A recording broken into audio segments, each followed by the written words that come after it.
Thank you for joining me here on the last segment of today's show, talking some more about the preseason now that we're counting down the days to finally having some more football back. We already got a little taste of it in the Hall of Fame game last week on Thursday, and now we're looking towards this upcoming weekend where there will be entire slate of preseason games going on from Thursday all the way through Sunday. And one of those games that I'm sure a lot of people have penciled in, at least I do, is the one on Saturday between the Commanders and the New York Jets.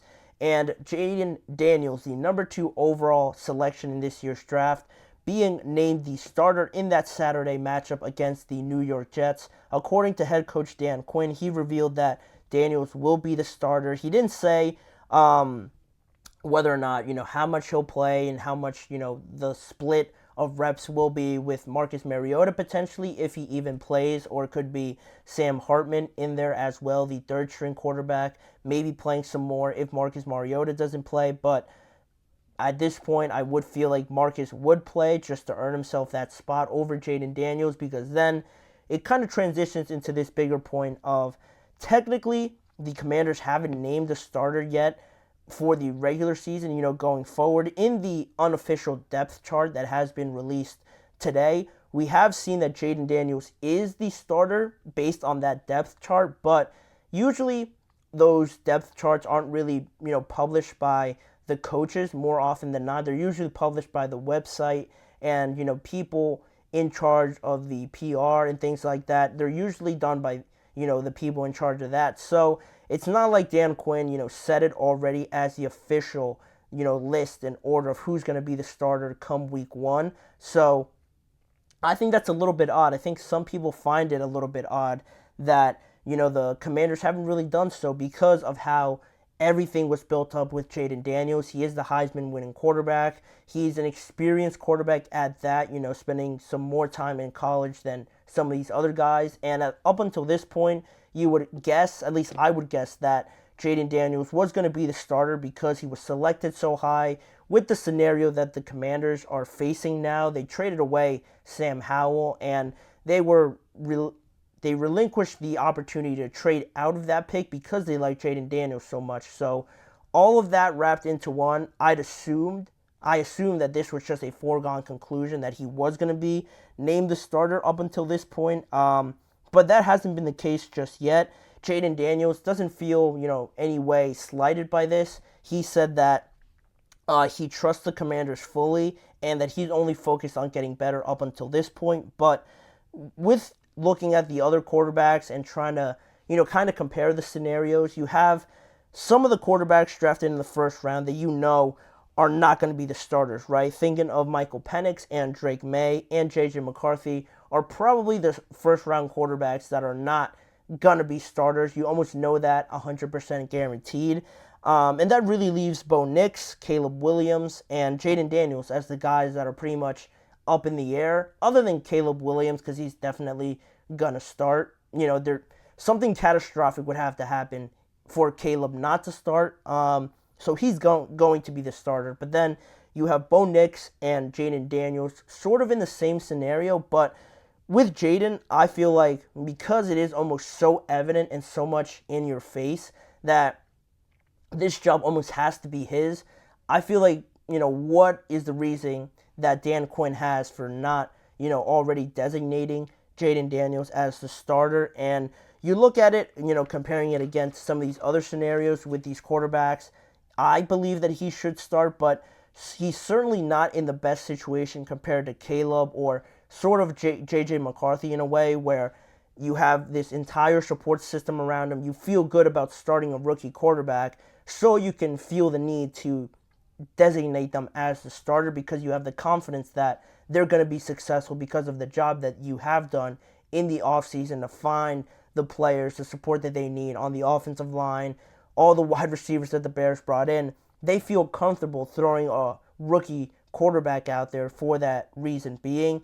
But where the Commanders sort of deviate a little bit, even though, again, it's so obvious that Jaden should be the starter, if you look at the scenario that the Commanders face now, even though the competition with Marcus Mariota might not be the toughest in terms of who this rookie is competing against, you look at JJ, competing with Sam Darnold. I think that poses a bigger challenge. Bo Nix competing with Jarrett Stidham, Zach Wilson, two guys that have been in the NFL already, and Jarrett Stidham was the starting quarterback last year, so I would deem that also as a bigger challenge. And elsewhere as well, Kirk Cousins with Michael Penix, Drake May with Jacoby Brissett. Marcus Mariota against Jaden Daniels doesn't seem to be too close of a competition. Ideally, if it goes all the way that the Commanders think it should, play out. No shade to Marcus Mariota, but that's just, the matter of fact. At this point in Marcus Mariota's career, I think Jaden right away is ready to start in terms of competition, and also why I believe could be the reason that Dan Quinn hasn't, designated a starter just yet, just based on my intuition and trying to find a reasoning for it, is because you don't want any added pressure basically on Jaden Daniels at a point here in training camp where ideally none of these games really matter. How you play in training camp doesn't really matter. But if you have Jaden Daniels, say they named Jaden Daniels the starter in mandatory minicamp or something like that, then every little thing that Jaden did well, Jaden did all right, and Jaden did poorly would be so dissected so closely by everybody in the media, by everybody talking about Jaden Daniels, about this decision to start Daniels right off the get-go. Everything would be put under a microscope and overanalyzed leading up to the first game of the regular season, where nobody's an end product by the first week. Certainly not rookie quarterbacks. There's definitely going to be a lot of bumps and learning curves from the start of the regular season to December, and then towards the end of the season, depending on where the Commanders are. It's not going to look perfect by any means, but right away, you don't want all the heat coming from the national media on the Washington Commanders. If you have a rookie quarterback, the last thing you want to do is put all this added pressure on him, put all these expectations on him that are unrealistic oftentimes, and just do Jaden Daniels or any other rookie quarterback no good, honestly, by trying to overcompensate and overanalyze any little comment that is made about them and trying to prove all those critics wrong. It usually doesn't lead them to developing in the best way, shape, or form. And I think I saw today the clip from Hard Knocks, funny enough, how Nick Saban was talking to Matt Eberflus about Caleb Williams and the expectations on a rookie quarterback, and basically saying the same thing, how a lot of times unrealistic expectations are placed on these quarterbacks, and when they try to prove everybody wrong, when they try to meet these impossible expectations, that's when the development is sort of, thrown in the back seat and not really paid attention to as much as it should. You want to see almost these quarterbacks mess up to try and get them to learn from these situations, and that's why I believe Jaden hasn't really been given the keys to the castle already right off the bat, just because of that aspect of wanting them to learn, wanting them to feel okay to mess up in certain scenarios where they're not going to get killed for it and they're not going to fear, getting benched or having everybody turn on them.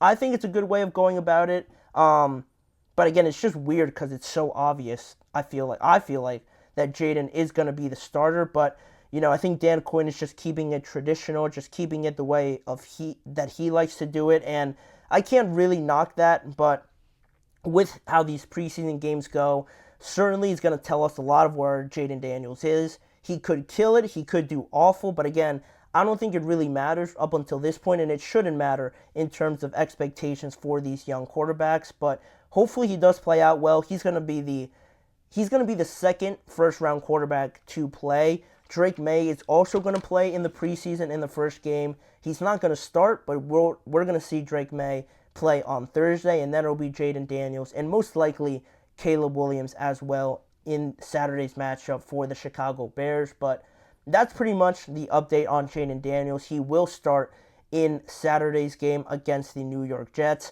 We're not going to see Aaron Rodgers, unfortunately. We might not see any of their starters.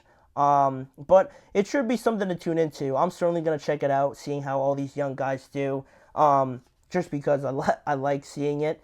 I like watching the preseason, oddly enough. You guys might think it's weird, but I'm itching for football to start again, and this is the closest thing we got to the NFL coming back. We're very close to the start of the regular season, so the start of the preseason is just another milestone we can get through until we have the NFL back up on our screens. But with that being the case, that'll wrap it up for today's show.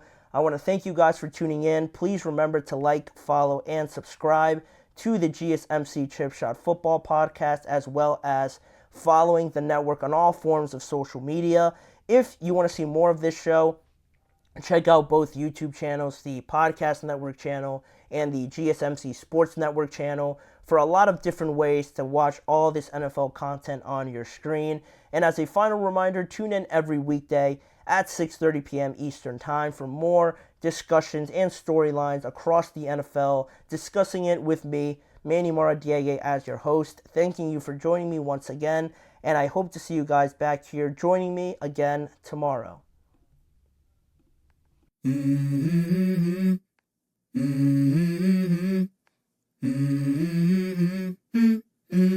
go.